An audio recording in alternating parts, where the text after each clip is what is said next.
இருமொழியா மும்மொழியா உங்களின் கருத்து என்ன? ஏன் தான் எனக்கு தெரிஞ்சு யூஸ்ஃபுல்லா இருக்குங்க. ஏன்னா இப்ப நம்ம தமிழ்ல தாய்மொழி தமிழ்ல பேசுறது வந்து நம்மள யாராலையும் அதை எடுத்துக்க முடியாது. ஏன்னா தமிழ் பேசணும்.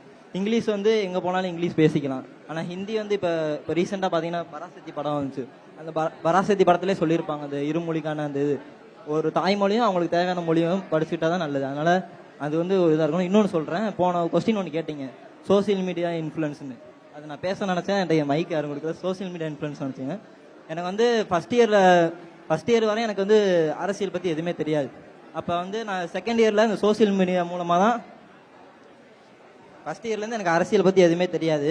செகண்ட் இயர்ல இந்த சோசியல் மீடியா மூலமா இந்த விஜய் டிவிக்கு அவர் வந்தோடனே அதை பத்தி நான் அதிகமா அதை பத்தி தெரிஞ்சுக்க ஆரம்பிச்சேன். அதுக்கப்புறம் தான் சோசியல் மீடியாவில் கொஞ்சம் அரசியலை பத்தி ரிலேட்டடா வந்துட்டே இருக்கும். அதை பத்தி நான் நல்லா யோசிக்க ஆரம்பிச்சேன் அரசியலை பத்தி. அப்ப எல்லாரும் சொல்லுவாங்க, இப்ப வந்து ஃபேன்ஸ் இந்த விஜய் வந்து செலிபிரிட்டி ஆக்டர்னால ஃபேன்ஸ் மட்டும் தான் ஓட்டு போடுவாங்க, அதனால அவர் வந்து செலிபிரிட்டினால ஓட்டு போறாங்க அப்படின்னு சொல்றாங்க. அப்படின்னு இல்லை, இந்த இப்ப வந்து அவர் சினிமால இருந்து 300 கோடி சம்பளத்தை விட்டு வர்றாருன்னா ஒரு சும்மா ஒண்ணு வரல. 300 கோடி சம்பளம் விட்டு வந்திருக்காரு. எதுக்குன்னா மக்களுக்காண்டி பண்றதுக்கு தான் வந்திருக்காரு. இப்ப ஆல்ரெடி 2 பேர் பண்ணிருக்காங்க, ஏடிஎம்கே பண்ணிருக்காங்க, டிஎம்கே பண்ணிருக்காங்க. அப்ப புதுசா வந்து விஜய் வராருன்னா அவர் எதுக்கு வராருன்னா மக்களுக்கு பண்றதா வந்து, அவர் பண்ணாதான் பண்றதுதான் வராரு. இப்ப நான் வந்து எல்லா கட்சிகளையும் மக்கள் பண்றது தானே வந்திருக்காங்க, எல்லாருமே பண்றாங்கல்ல.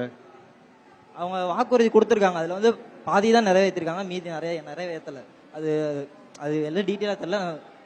உங்களுடைய கட்சி விஜய் வராரு அப்படின்னு சொல்றாங்களே, விஜய் ஒரு மாற்றத்தை கொடுப்பாருன்றீங்களா? அவர் அந்த மாதிரி வாக்குறுதியை கொடுத்து அவர் நிறைவேற்றுவாருன்ற ஒரு நம்பிக்கை உங்க எல்லாருக்கும் இருக்கா? கண்டிப்பா இருக்கு. ஏன்னா ஒரு சாத்தியம் தான், கண்டிப்பா இருக்கு. எப்படின்னா தான் 300 கோடி சம்பளத்தை விட்டுட்டு வராருல்ல.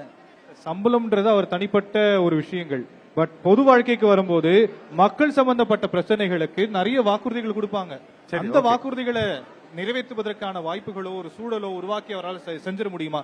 உதாரணத்துக்கு ஒரு 10 வாக்குறுதி கொடுக்கிறாருன்னு வச்சுப்போமே, அந்த 10 வாக்குறுதியும் அவரால் செஞ்சிட முடியுமா? அதற்கான வாய்ப்புகள் இருக்கா? இன்றைய சூழல் அதை ஏற்படுத்தி கொடுக்குமா, இல்ல அவர் சூழல் உருவாக்குவாரா? கண்டிப்பா வாய்ப்பு இருக்கு. ஏன்னா இதுவரை இத்தனை நம்பி போட்டோம், இப்ப லாஸ்டா வந்து இவரை நம்பி போட்டு பார்ப்போம், அது கண்டிப்பா கிடைக்கும். ஏன்னா அரசியல் விட்டு வர நான் வந்து தனுஷ் ரசிகன், தளபதிக்கு தான் ஓட்டு போடுவேன். தளபதிக்காக ஓட்டு போடுங்க, ஃபைன், ஓகே. ஒருவேளை நான் இப்படி ஆதாரம்லாம் காட்டுறான், ஆதாரம் ஆகக்கூடாதுன்னு போல. ஒருவேளை நீங்க சொல்ற மாதிரி தளபதிக்கு நீங்க ஓட்டு போறீங்க எல்லாம் ஓகே, வாட் இஃப்ன்ற ஒரு செக்மெண்ட்ல தான் கேட்கிறேன். அவரால் நிறைவேற்ற முடியல அப்படின்னா உங்களுடைய எதிர்பார்ப்புகள் என்ன ஆகும்? ஏமாற்றம் தானே. கண்டிப்பா அவர் நிறைவேற்றுவார் நம்பிக்கை இருக்கு.